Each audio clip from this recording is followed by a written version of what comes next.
नमस्ते दोस्तों, मेरा नाम मुस्कान है और मैं एक शादीशुदा महिला हूँ। मेरी उम्र 31 साल है। मेरे पति का नाम संतोष है। उसकी उम्र 43 साल होने वाली है। 31 साल की उम्र होने के बाद भी मैं आज किसी हीरोइन से कम नहीं लगती थी। खूबसूरत चेहरा, तीखे नैन नक्श, सुराही सी गर्दन, गठीला बदन और ऊपर से खनकती आवाज मेरी सुंदरता में चार चांद लगा देती थी। मैं खुद को सजने संवारने में कोई कोर कसर नहीं छोड़ती थी। मेरे पति संतोष ने जब मुझको पहली बार देखा था तो उसकी आंखें फटी की फटी रह गई थी। जब 21 साल की उम्र में मैं दुल्हन बनकर ससुराल आई थी तब गांव भर में मेरी खूबसूरती की चर्चा हुई थी। पास पड़ोस की बहुत सी लड़कियां हर रोज अपनी नई भाभी को देखने पहुंच जाती थी। वे एकटक मुझको निहारती रहती थी। वह सब मेरी खूबसूरती को लेकर तरह तरह के सवाल जवाब करती तो मैं हंसकर बोलती, धत तेरे की, यह भी कोई बात हुई। संतोष ठहरा एक देहाती लड़का, बहुत ज्यादा पढ़ा लिखा तो था नहीं, पर गाड़ी मैकेनिक का काम अच्छा जानता था। उसी के चलते तकरीबन 10,000 रुपये महीना वह कमा लेता था। उसकी कस्बे के पास ही एक गैराज की दुकान थी।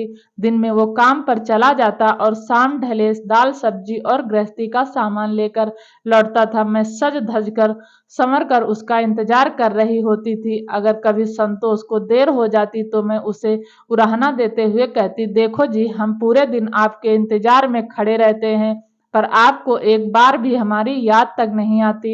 ज्यादा सताओगे तो हमें अपने मायके चले जाएंगे। यह सुनकर संतोष मेरी हुजूरी करने में लग जाता था।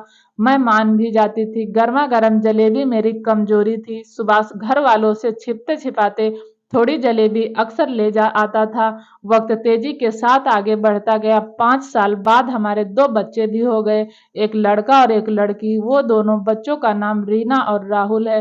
फिर शुरुआत हुई उनकी पढ़ाई लिखाई की। गांव में बहुत अच्छे स्कूल तो नहीं थे, इसीलिए मैंने संतोष को कस्बे में जाकर रहने के लिए राजी कर लिया। कस्बे में आकर संतोष पूरी तरह काम में रम गया। अब उसे पहले से ज्यादा मेहनत करनी पड़ रही थी। किराए का घर, मोल तोल का सामान, बच्चों की फीस, ऊपर से गांव में माँ बाप के लिए भी कुछ न कुछ भेजने की चिंता हमेशा सुभाष को खाए रहती थी। वह ओवर टाइम भी करने लगा था। अब जिंदगी की भाग दौड़ में संतोष हाँफने लगा था। अब उसमें पहले जैसा जोश व ताजगी नहीं बची थी।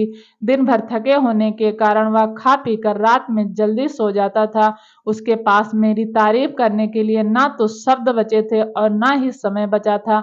उन्हीं दिनों संतोष का दूर का रिश्ते का एक भाई मनोज काम की तलाश में उसके पास आया। वह एक कंपनी में नौकरी करने लगा और मेरे पास वाला ही कमरा किराए पर ले लिया। मनोज की ड्यूटी ज्यादातर रात में ही होती थी। वह आधे दिन आराम करता और बाकी दिन में अपने छोटे मोटे काम निपटा लेता। मुझसे उसकी पटरी खूब बैठती थी। खाली समय में हम दोनों खूब हंसी मजाक करते थे। मनोज मेरी तारीफ के पुल बांधता तो मैं मुंह में आंचल भर कर हंस देती थी। मनोज मेरी हंसी में कहीं खो जाता था।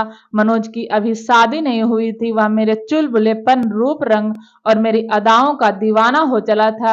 मैं भी उसे छेड़ने का कोई मौका जाने नहीं देती थी। एक दिन मैं मनोज से बोली थी, गांव कब जाओगे मनोज? मनोज बोला, क्यों भाभी, आपके लिए कुछ लाना है क्या? मैं बोली, हाँ लाना तो है, एक देवरानी। मनोज इस बात पर कुछ झेप सा गया था। उधर बच्चों के स्कूल में छुट्टियां हो गई थी। आउट मेरा भाई राकेश शहर घूमने आया था। वापस जाते समय वह अपने साथ दोनों बच्चों को भी ले गया। नानी के घर के क्या कहने, जाना तो मैं भी चाहती थी मगर संतोष के ख्याल ने मुझे रोक दिया था। उसके खाने पीने, कपड़े धोने की चिंता बनी हुई थी। संतोष सुबह 8 बजे अपना खाना लेकर घर से निकल जाता था और शाम के 9 बजे तक ही घर लौटता था। मनोज की रविवार को छुट्टी होती थी। उस दिन वह आराम से दोपहर के 2 बजे ही घर लौटता था और मनोज घर आकर के आराम कर रहा था। बहुत देर तक सोने के बाद उठा और चाय बनाकर पी। बर्तनों की खटपट की आवाज सुनकर मैंने पुकारा, अरे मनोज, थोड़ा आना तो उसने कहा, आया भाभी, कहकर मनोज दौड़ा दौड़ा मेरे कमरे में आ गया। मैं औंधे मुंह बिस्तर पर लेटी हुई थी। क्या हुआ? मैंने कहा, ज्यादा कुछ नहीं, थोड़ा सिर दर्द है, दुकान से दवा ला दो। मनोज पास की केमिस्ट की दुकान से सिर दर्द की गोली ले आया। फिर मनोज ने मुझको गोली थमा दी और पानी का गिलास भी भर करके ले आया। मैंने मनोज से कहा, तुम कितना ध्यान रखते हो हमारा? मनोज ने कहा, भाभी आप कहो तो थोड़ा सिर भी दबा दूं। मनोज ने अपने मन से ही कहा। मैंने हाँ में गर्दन हिला दी।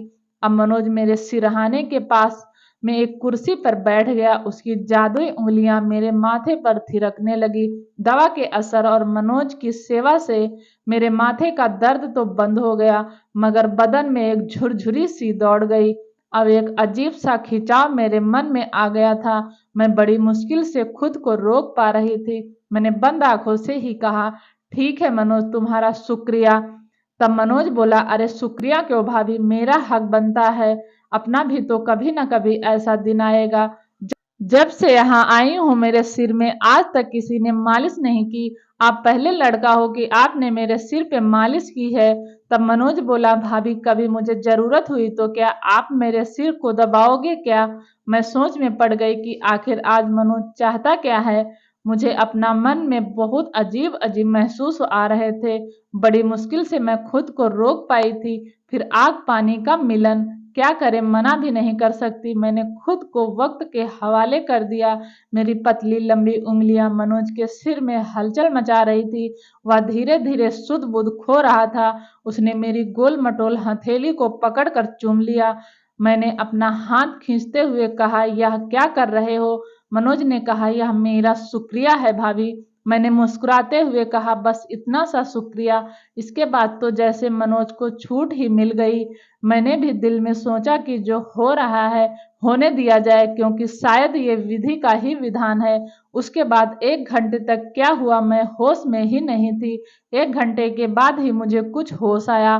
तब तक बहुत ही शांत और हल्का हल्का महसूस हो रहा था। आज मैं बहुत खुश थी। मनोज वापस अपने घर में चला गया। उसके बाद तो यह सिलसिला हर दिन चलने लगा। संतोष सुबह काम पर चला जाता और फिर हम दोनों मैच खेलना प्रारंभ कर देते। मनोज से मैच खेलकर मैं अब बहुत ही ज्यादा खुश थी। और हाँ, मैं तो मनोज की उम्र बताना ही भूल गई हूँ। उसकी उम्र लगभग 25 साल रही होगी। 1 साल बाद मनोज के घर वालों ने उसकी शादी करा दी और वह शहर छोड़कर गांव चला गया। उसकी याद में कुछ दिनों तक मैं बहुत रोई थी, क्योंकि जो सुकून मनोज ने दिया था वो मेरे पति ने भी नहीं दिया था। फिर धीरे धीरे मैं भी मनोज को भुलाकर एक नई जिंदगी शुरुआत करने लगी। फिर कुछ दिन के बाद मनोज मुझसे मिलने के लिए आया और उसने बताया कि उसकी पत्नी मैच खेलने में नादान है और मुझे तो एक्सपीरियंस खिलाड़ी के साथ ही मैच खेलना है। मैं मनोज का इशारा समझ गई थी। उसके बाद यह सिलसिला कई वर्षों तक चलता रहा।